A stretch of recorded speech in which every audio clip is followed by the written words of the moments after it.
I am the true alpha male, the living legend of hair loss, and your personal hairline hero. Let's get to work. I can appreciate the intelligence. I am constantly starving for conversations with people that have nothing to do with preventing hair loss, but instead understanding the effects it has on the human experience from within and overcoming that from within. So you can imagine, if that's who I am as a human being, I would definitely appreciate a comment from someone with the name of Society of Saint on Boscal. I'm not even going to ask about that, but I can appreciate what they had to say. I made a video called Reverse Hair Loss Doesn't Exist. Neither does a cure for hair loss because it's not a disease.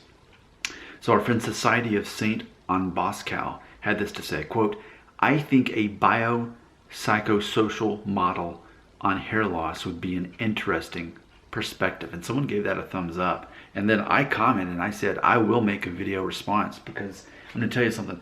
Something I have over the years many times referenced was Maslow's hierarchy of needs pyramids. So down at the very bottom, like in life, in the human experience, across the globe, throughout history, on the very bottom are the people who are starving, living in war-raged nations. There's bombs going off, missiles going off, explosions, starving for food. There's no structure.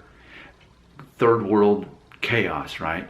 And then a step above that, you've got people who, okay, there's not missiles going off and they're not starving, but maybe like a communist kind of situation where you have access to food, but you don't really have necessarily much beyond shelter and basic needs, and so on and so on. So then you get to places where you do have access to food and shelter and safety and all these things, but then it's a matter of trying to understand your existence. And you still want social acceptance. And then you get to the top of that, which is where I believe I am, where you have all of your physical needs, all your emotional needs, and you're not basing your identity needing confirmation from other people, but you're at the top and now you're trying to figure out, so exactly what is my mission here? What am I trying to accomplish? Let me understand myself better than I already understand it, knowing that it has nothing to do with other people as far as giving me confirmation. Who am I independently? So that's at the very top. Now, with that being said, I can have so much appreciation for things like that to help us understand ourselves and others better. So, knowing that, I absolutely appreciate learning from our friend here about biopsychosocial models. Amazingly, I'd never heard of it before. I love the fact that I learned about it and I looked it up. So you guys know what a Venn diagram is, right?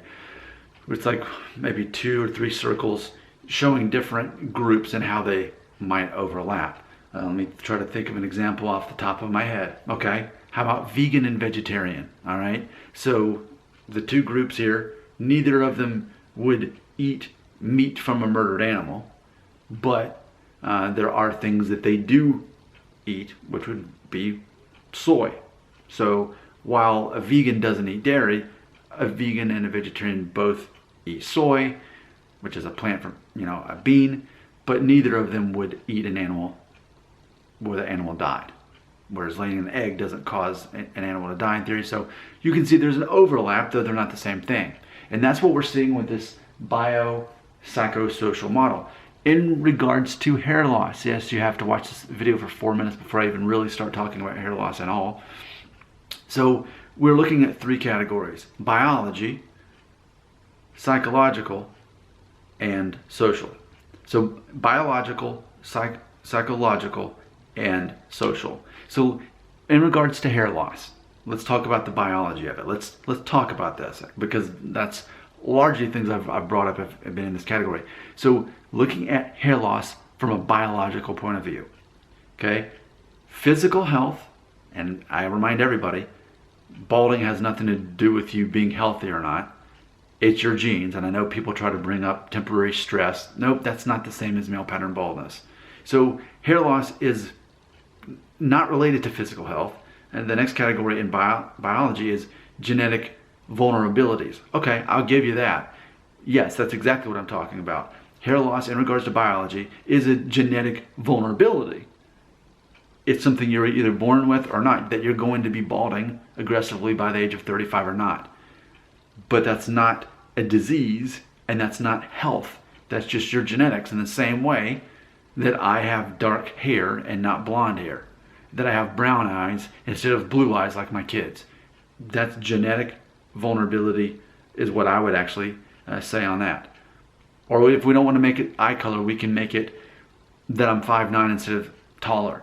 Whatever is in your category of your genetics is going to help predict what your life is going to be like based on your biology. And then lastly, drug effects on biology.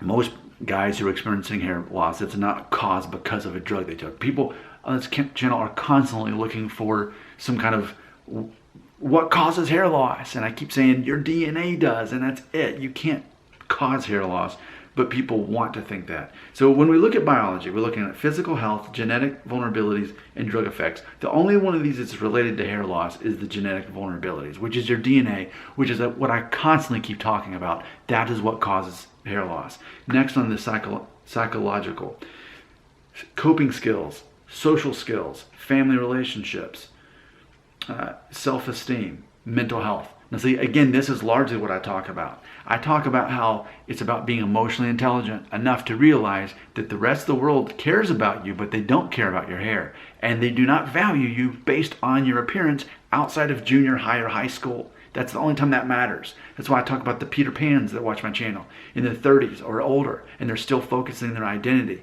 and self-worth on what they perceive is how other people perceive them. In reality, we're not being judged on our looks as men. We're being judged on our confidence level, our independent confidence level outside of what other people think. That's why so much of the comedy in the show The Office, in regards to Michael Scott and Andy Bernard, is they're grown men over the age of 35 who base their confidence on other people and desperately wanting other people to like them and accept them and to verbalize that to them. That's comedy because it's pathetic when you've got a man over the age of 30 or specifically 35 and they're still wanting that someone to vouch for them. So we can see a lot of this is psychological as far as hair loss affecting someone. And then lastly, social, your peers, family circumstances, and family relationships. I don't think it's a coincidence, or I don't take it lightly, that I have a running joke that I am your internet dad. And I say that all the time. I say, if your father was involved in your life to the point that I want him to be, you wouldn't need to watch my channel. You wouldn't need to be watching my videos. You wouldn't need a grown man to tell you that porn, and we're not talking about religion, we're not talking about morality, porn messes up your wiring as a man. It messes up your development. It's toxic to the way you develop your brain and in regards to how you see yourself and women.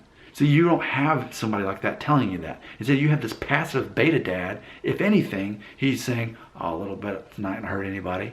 See, but I'm an alpha male. I'm decisive. I'm saying this is corruptive. And again, we're not talking about religion or morality, so do not conflate that.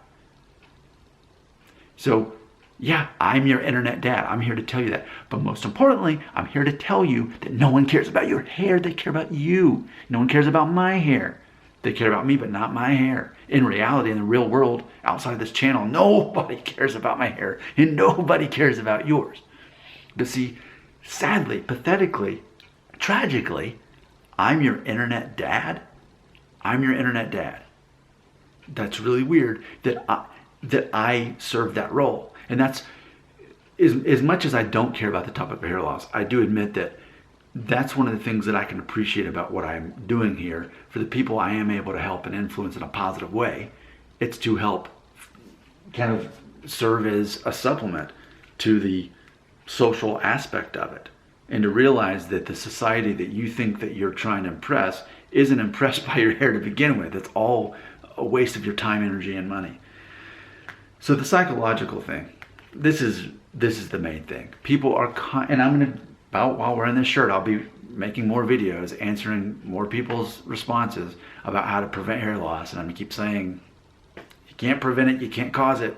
You get born with the genes or not. It all really comes down, hair loss affecting people, affecting men, it's psychological more than anything. So we've now looked at a biopsychosocial model, Okay? It's biology only because it's a genetic vulnerability. Social, but here's the thing, it's a false version of that. Guys are freaking out about their hair because it's about their perception of how they think people will perceive them. And the other people don't even care about the hair. So this is still psychological. It's all psychological, and I know that. And that's why I keep saying how important it is to choose to be an alpha male on the inside, because that takes care of all the problems. Otherwise, you'll end up being a Peter Pan. Obsessed with hair transplant, obsessed with popping pills, obsessed with your appearance. You never get over yourself and focus on other people. Your comments, your beliefs.